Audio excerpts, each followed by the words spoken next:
Hello students, welcome back to my YouTube channel RPS commerce. आज की हम अपनी वीडियो लेके आए हैं वो है हमारी आपकी कंपनी लॉ से, ठीक है, जिसका हम 6 चैप्टर यहाँ पे डिस्कस करने वाले हैं। इसका नाम है अंश एवं अंश पूंजी, इनके शेयर एंड शेयर कैपिटल, ठीक है।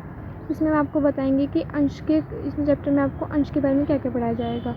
इसके 5th चैप्टर तक हम अपने वीडियो में कंप्लीट करा चुके हैं, आप मेरे चैनल पर जाकर वो देख सकते हैं। तो जल्दी से वीडियो को स्टार्ट करते हैं। आप चैनल पर नहीं हैं तो चैनल को सब्सक्राइब ज़रूर कर लीजिए, ठीक है, जिससे कि हमारी और वीडियो आपको मिल सके। इसलिए हम देखते हैं अंश का अर्थ। अंश को अंग्रेजी में शेयर कहते हैं, ठीक है। शेयर का आश्चर्य किससे होता है? हिस्से से होता है। इनके शेयर जो हमने पढ़े, हम 12th तक भी पढ़ चुके हैं कि शेयर क्या होते हैं। इसमें फिर एक बार में बताया जा रहा है कि शेयर का जो अर्थ होता है वो हिस्से से होता है। इसी प्रकार से किसी कंपनी में जितनी भी पूंजी लगी हुई होती है उसके छोटे छोटे भाग या हिस्सा अंश कहलाता है, ठीक है। इस तरह से जब कंपनी की समस्त पूंजी छोटे छोटे टुकड़ों में या भागों में विभाजित कर दी जाती है, जिससे लोग या जनता अपना कम से कम पैसा या रुपया कंपनी में लगा सके, कंपनी का अंश कहते हैं, ठीक है। उदाहरण के देख लेते हैं कि एक कंपनी की पूंजी 10,000 रुपये है, ठीक है। यदि इसे 100 रुपये के 100 टुकड़ों में बांट दिया जाए तो हर एक हिस्सा अंश कहलाएगा, ठीक है। इनके एग्जाम्पल से भी समझा दिया कि इसी कंपनी के पास 10,000 रुपये हैं तो 100 के 100 जगह बांट दिया जाए तो हर एक टुकड़ा अंश कहलाएगा, ठीक है। हो गया अंश का अर्थ। अब आते हैं अंश की परिभाषा।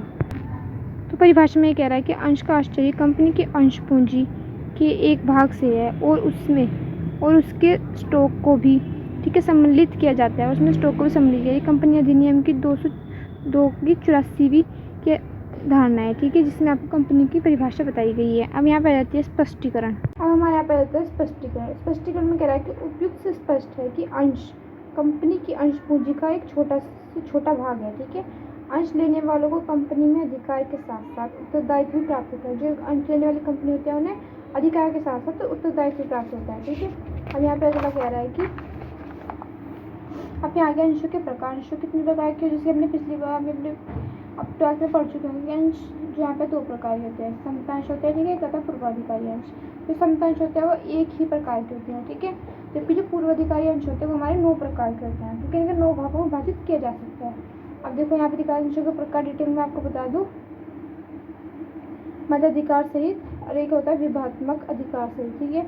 और जो पूर्वाधिकारी अंश है वो कैसे होते हैं, देखो, एक होता है संचयी पूर्वाधिकार, एक असंचयी होता है पूर्वाधिकार, एक परिवर्तनशील अधिकार, एक अपरिवर्तनशील अधिकार होता है, ठीक है। फिर होता है शौर्य पूर्वाधिकार, अशोध्य, भागयुक्त, अभागयुक्त, ठीक है। अभाग होता है फिर प्रत्यभुक्ति, ठीक है, पूर्वाधिकारी अंश, ठीक है। ये हो गए हमारे अंशों के प्रकार। अब इसी में यहाँ पे देख लेते हैं कि समतांश का अर्थ क्या होता है। समतांश की आपको पता होती है जब आप अंश वाला चैप्टर पढ़ रहे हैं कि कौन से होते हैं। तो यहाँ पे लिखा हुआ है वे अंश जो पूर्वाधिकार नहीं है, ठीक है, जिनको किसी भी प्रकार की प्राथमिकता नहीं होती, उसे समता अंश कहते हैं। इन अंशों को खरीदने वाले लोगों को कंपनी का वास्तविक मालिक माना जाता है, ठीक है, कंपनी का वास्तविक मालिक माना जाता है, क्योंकि इनको लाभांश तथा पूंजी सबसे बाद में वापस की जाती है, ठीक है,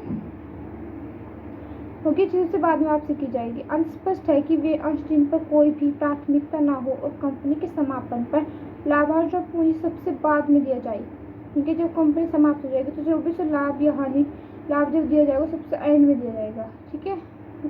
अभी क्या है कि लाभांश कोई दर भी निश्चित नहीं होती कि इतना मिलेगा तो इतना ही मिलेगा, नहीं, ऐसे कोई इनकी दर निश्चित नहीं होती, ठीक है।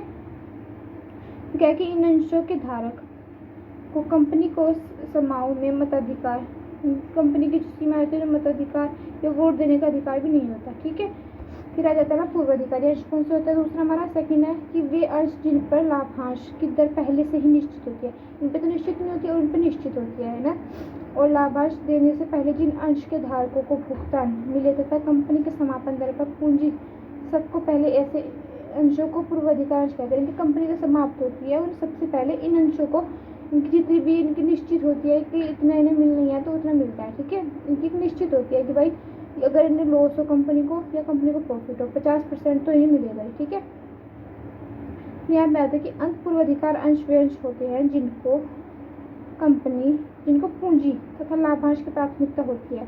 जब कंपनी को लाभांश वितरित करना हो तो वह सबसे पहले जिन अंशों के धारकों को प्राथमिकता देती है उनको पूर्वाधिकारी अंश कहते हैं।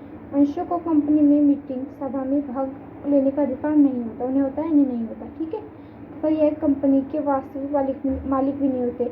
इन अंशों की पूंजी व लाभांश की प्राथमिकता मिलने के ही पूर्वाधिकार अंश कहते हैं। अभी इस चैप्टर में आपका जो अगला टॉपिक है वो है कि अंश स्कंध का अर्थ ये क्या होता है। तो इसमें कहते हैं कि जब अंशों पर मांगी गई छोटी छोटी धनराशि पूर्ण रूप से जब चुकता हो जाती है तो उसे अंश स्कंध कहते हैं।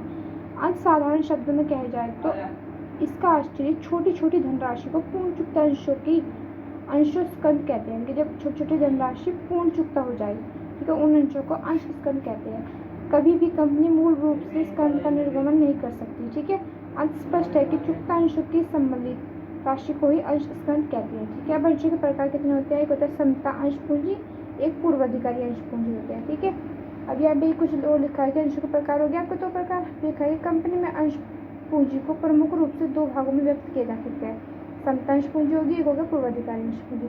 समता अंश पूंजी वास्तविक मालिक की पूंजी होती है जिसका भुगतान कंपनी समापन पर ही होता है। ठीक है, जिसका भुगतान हमारे कंपनी के समापन पर होता है। ठीक है, जबकि पूर्वाधिकारी अंश पूंजी का भुगतान सबसे पहले किया जाता है। पिछली बार पढ़ चुके इसलिए पूंजी को हम लोग पूर्वाधिकारी अंश पूंजी कहते हैं। ठीक है, इसलिए इस पूंजी को हम पूर्वाधिकारी अंश पूंजी कहते हैं। ठीक है, अब यहाँ पे क्या जाता है किसी के बारे में कि अंश पूंजी के रूप कौन कौन से। ये रहा हमारा कि अंश पूंजी के रूप निम्नलिखित है। कौन कौन से। अधिकृत पूंजी, निर्गमित पूंजी, प्राप्तिक पूंजी, याचित पूंजी, चुकता पूंजी, संचित पूंजी, स्थायी पूंजी, चल पूंजी और कार्यशील पूंजी।